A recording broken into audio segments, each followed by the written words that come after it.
ከእግዚአብሔር ጋር ብዙ ከቆያችሁ በኋላ በህይወታችሁ አብራችሁ ከተጓዛችሁ በኋላ እግዚአብሔር አይጥላችሁ።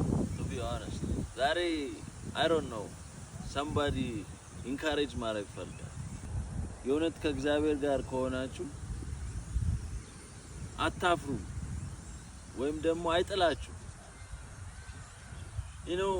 ማቴዎስ ወንጌል ምዕራፍ 14 ላይ ትዝ ይላችኋል። ሙሉ ቀን ኢየሱስ ክርስቶስ ያስተማራቸው አብረውት ውለዋል፣ ደክሟቸዋል፣ ከቤታቸው ርቀው ነው ያሉት እና ህዝቡ ሊሄድ አካባቢ ና ዝም ብላችሁማ አትሸኛቸው፣ ዝም ብዬማ ሰውን አልልክም እና አብረን ቆይተው the whole time ተምረው ባዶአቸውን አልሸኛቸው። ምንድነው ያላችሁ?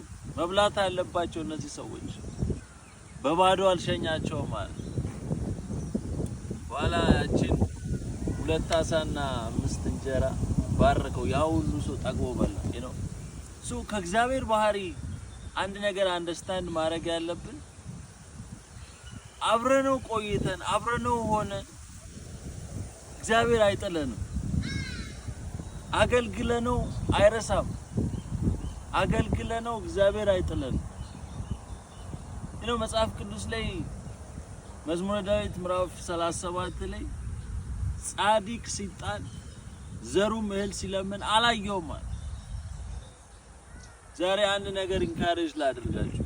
ከእግዚአብሔር ጋር ሆናችሁ አብራችሁ ተጉዛችሁ አብራችሁ ሆናችሁ አገልግላችሁ አይጥላችሁ፣ ባዶ አይሸኛችሁ፣ ባዶ አያስቀራችሁ።